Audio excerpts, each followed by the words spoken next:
On va tenter un exercice difficile avec Patrick Marcel. On va se donner 3 minutes pour traiter le thème suivant, Lovecraft, sa vie, son œuvre. Parce que déjà, j'ai tout balancé sur la table comme ça. Lovecraft, les grands anciens que tu... Alors, qui fait quoi dans cette histoire ? Alors, Howard Phillips Lovecraft est un auteur fantastique américain qui est né en 1890 et mort en 1937. Tout ça sans note, ladies and gentlemen. Ça, c'est le verbe.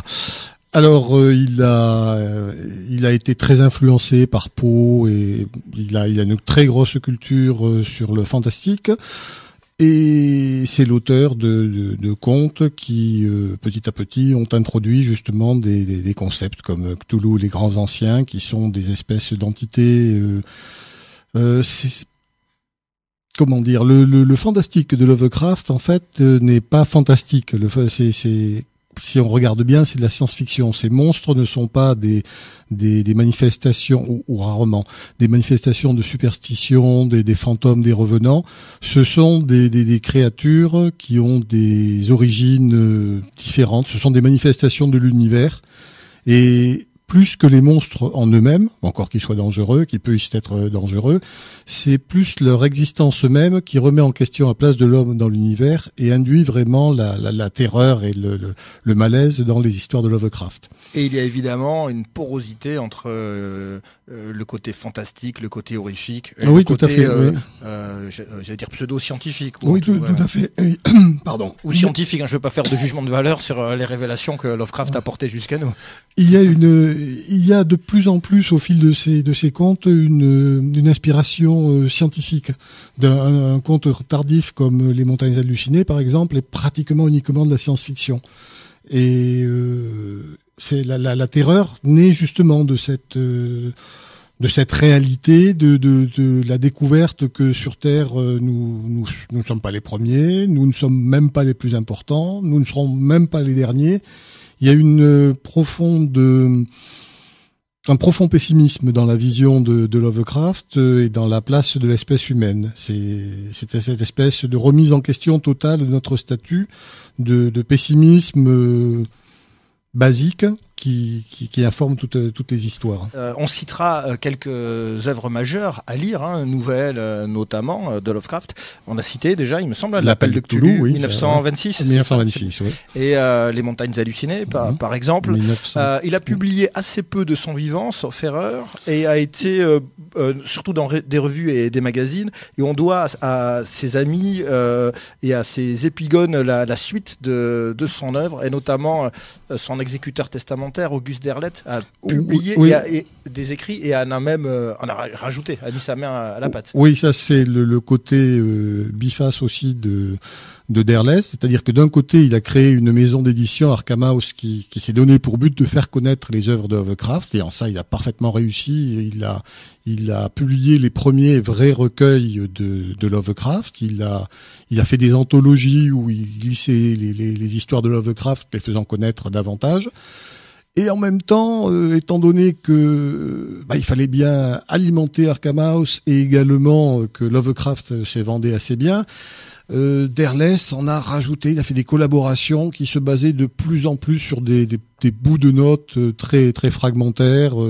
On a le cas, par exemple, d'une collaboration posthume Derleth-Lovecraft qui en fait que Derleth a en fait basé sur une critique d'un bouquin que Lovecraft avait lu.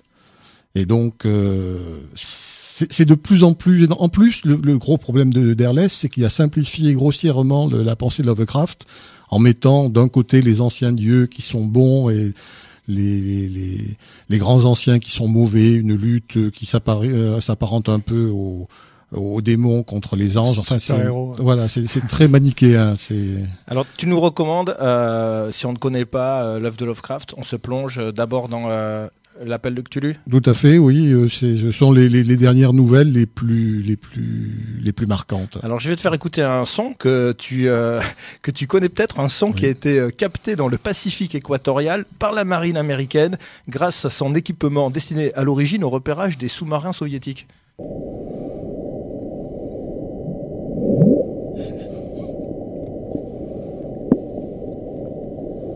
Le bloop. Absolument, c'est le bloop. C'est un son qui recoupe le profil audio d'une créature vivante. Or, aucun animal connu ne pourrait avoir produit ce son. Tu me vois venir, évidemment. Oui, ça a été enregistré en plus à une profondeur où effectivement on connaît pas de vie possible. Alors non seulement à une profondeur déterminée, mais à coïncidence remarquable dans un point du globe où H.P. Lovecraft avait situé approximativement sa ville fictive d'Hurley dans l'appel de Cthulhu que nous avons évoqué. Dans la mythologie Lovecraftienne, le grand ancien Cthulhu, donc monstre cosmique et marin à la fois, est enfermé dans cette cité mythique. Et les scientifiques qui ont analysé le son ont dit que si c'était vraiment un bruit d'origine animale, cet animal-là serait énorme, plus grand que la baleine bleue. Et certains scientifiques postulent même que ce son pourrait avoir été émis par un énorme calamar géant ou pieuvre ou sèche ou chipiron. Est-ce que c'est pas un fake à la Orson Welles qui a annoncé une invasion extraterrestre à la radio? Votre analyse, monsieur Marcel. Alors là, je n'en sais strictement rien. Je connais le bloop. Apparemment, ça a l'air d'être sérieux, mais je suis comme vous.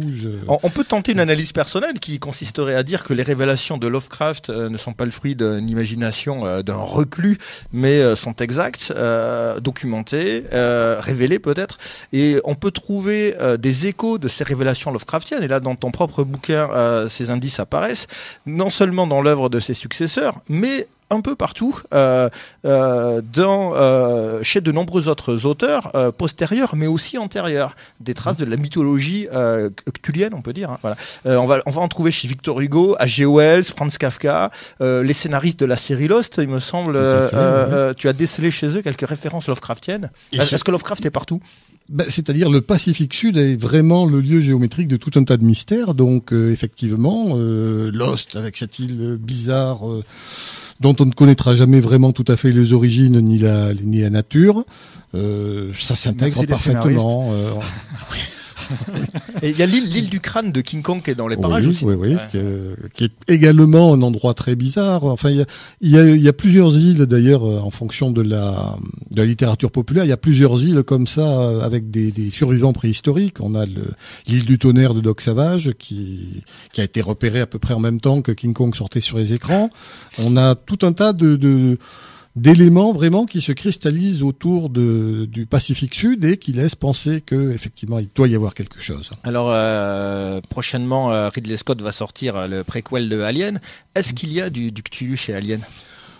Spirituellement, oui. Je crains d'ailleurs, c'est un peu j'attends avec un petit peu d'inquiétude Prometheus parce que je me demande s'il risque pas d'éclaircir un peu trop Alien et donc de nuire justement à l'intérêt d'Alien qui était le mystère de ce qu'on appelait le Space Jockey, cette espèce de grand pilote qu'on trouve dans le vaisseau abandonné, l'origine même du vaisseau.